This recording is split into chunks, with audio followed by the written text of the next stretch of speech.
नमस्कार। आज मु मोर अंतरात्मर स्वर शुणी मोर आत्मसम्मान पाई, मोर अभिमान पाई और कोरी जनसाधारण स्वाभिमान पाई विजु जनता दलर प्राथमिक सदस्य पदर इस्तीफा प्रदान करुछि। मोर जीवन समाज सेवा पाई एवं कोरीवासी सेवा पाई समर्पित।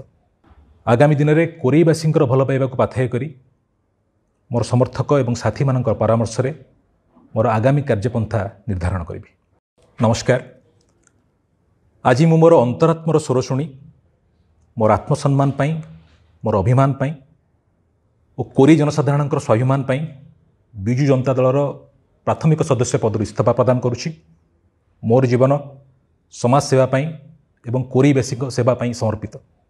आगामी दिन में कोरीवासी भल पाइबा पाथेय करी मोर समर्थक एवं साथी मान परामर्श रे मोर आगामी कार्यपंथा निर्धारण करी। नमस्कार।